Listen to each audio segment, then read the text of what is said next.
اس کا قد بہت لمبا تھا اور اس کا جسم بہت بڑا تھا۔ اس کا آرمر دھوپ میں چمکتا تھا اور اس کی تلوار کا کوئی مقابلہ نہیں تھا۔ وہ اکیلا ہی کئی فوجیوں کو مار دیتا تھا۔ بنی اسرائیل کے لیے وہ خوف کا دوسرا نام تھا۔ وہ کئی بار ان سے لڑ چکے تھے، لیکن ہر بار انہی کی ہار ہوتی تھی اور ہزاروں لوگ مارے جاتے تھے۔ اس سب کے بعد انہوں نے فائنلی یہ مان لیا تھا کہ اب ان کا کچھ نہیں ہو سکتا۔ وہ اپنے بچوں کو اس دور کے قصے سناتے تھے جب حضرت موسیٰ علیہ السلام ان میں موجود تھے اور فلسطین میں ان کا راج تھا۔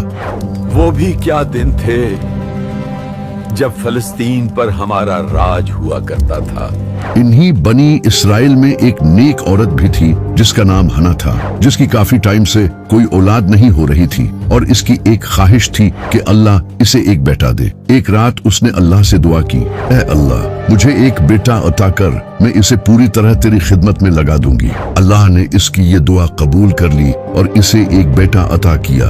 ہنا نے اس بیٹے کی پرورش کی اور اسے ایک ٹیمپل میں ایک پریسٹ کے پاس چھوڑ دیا جہاں اس کی تربیت ہوئی۔ وہ بچپن سے ہی عبادت کرنے لگے اور اللہ کے قریب ہو گئے۔ ایک رات اس لڑکے نے سنا کہ کوئی اسے شمویل کہہ کر پکار رہا ہے۔ اسے لگا شاید یہ اس کا پریسٹ ہے، لیکن جب لڑکے نے اپنے پریسٹ سے پوچھا تو اس نے انکار کر دیا اور کہا، میں نے تمہیں نہیں پکارا، جاؤ واپس جا کر سو جاؤ۔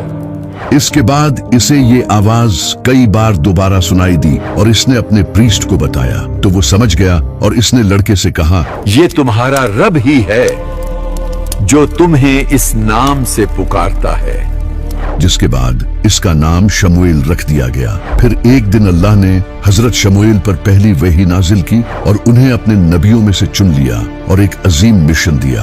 حضرت شمویل علیہ السلام بنی اسرائیل کے پاس آئے اور ان میں دوبارہ حضرت موسیٰ علیہ السلام کے قانون نافذ کیے، بت پرستی کو ختم کیا اور انہیں اللہ کا خوف دلایا۔ اس وقت بنی اسرائیل کے تمام قبیلے آپس میں ڈیوائیڈ ہو چکے تھے اور اکیلے فلسطینیوں سے لڑتے تھے۔ حضرت شمویل علیہ السلام نے ان سب کو یونائٹ کیا۔ وہ ہر شہر گئے، ان تک پیغام پہنچایا، انہیں یونائٹ کیا، انہیں موٹیویٹ کیا اور جنگ کے لیے تیار کیا۔ اس طرح بنی اسرائیل